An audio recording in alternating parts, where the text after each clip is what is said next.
இப்போ கடலில் மீன் இருக்கு, அது தண்ணிக்குள்ளே இருக்கிற வரைக்கும் தான் அதுக்கு ஜீவன். அந்த தண்ணீர்லேருந்து எடுத்து கீழே போட்டால் அதுக்கு மரணம் வந்துடுது. அப்போ விசுவாசிக்கு விசுவாசம்தான் வாழ்க்கை, ஜீவன். கிறிஸ்துவுடனே கூட சிலுவையில் அறையப்பட்டேன், ஆயினும் பிழைத்திருக்கிறேன். இனி நான் அல்ல, கிறிஸ்துவே எனக்குள் பிழைத்திருக்கிறார். நான் இப்பொழுது மாம்சத்தில் பிழைத்திருக்கிறதோ என்னில் அன்பு கூர்ந்து எனக்காக தம்மை தாமே ஒப்பு கொடுத்த தேவனுடைய குமாரனை பற்றும் விசுவாசத்தினாலே பிழைத்திருக்கிறேன். அப்ப இயேசுவை பற்றும் விசுவாசத்தினாலதான் நம்ம பிழைத்திருக்கிறோம்.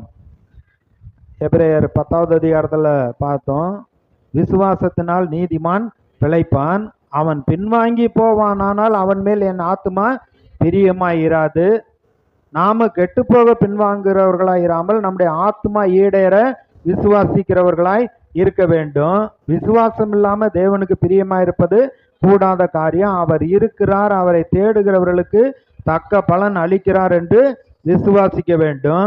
விசுவாசம்னா நம்பப்படலின் உறுதி, காணப்படாதவைகளின் நிச்சயமாயிருக்கிறது.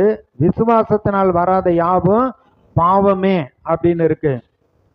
விசுவாசத்தினால் நீதிமான் பிழைப்பான்னு சொல்லி நீங்க ஆபகுக்கு 2:4 சொல்லப்பட்டிருக்கு. அகங்காரியா இருக்கிறானே அவனுடைய ஆத்மா அவனுக்குள்ளே செம்மையானதல்ல, தன் விசுவாசத்தினாலே நீதிமான் பிழைப்பான்.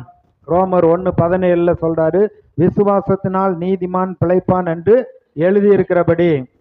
கலாத்தியர் 3:11 சொல்லப்பட்டிருக்கு, விசுவாசத்தினால் நீதிமான் பிழைப்பான்.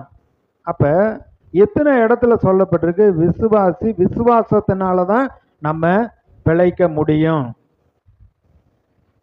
அப்போஸ்தலர் நடபடிகள் 3வது அதிகாரத்துல பேதுரு பிறவி சப்பானிய அலங்கார வாசல் இருந்தவன, வெள்ளியும் பொண்ணு என்கிட்ட இல்லை, நசரேனாகிய இயேசு நாமத்தினால எழுந்து நட என்று சொல்லி அவனை தூக்கி விட்ட பொழுது பிறவி சப்பானி நடக்கவே முடியாது.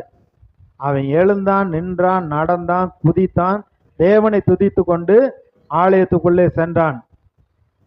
அவனை சிறு வயதுல இருந்து பார்த்த மக்கள் எல்லாரும் ஆச்சரியப்பட்டு பார்க்குறாங்க, பேதுரு சுகமாக்கிட்டாருன்னு. அப்ப பேதுரு சொல்றாரு, எங்க சுய பக்தியினாலாவது சுய சக்தியினாலாவது இவனை சுகமாக்கணும்னு நீங்க நினைக்காதீங்க. உங்களால் சிலுவையில் அறையப்பட்டவர் ஜீவாதிபதி, அவருடைய நாமத்தை பற்றிய விசுவாசத்தினாலே இந்த சர்வாங்க சுகம் இவனுக்கு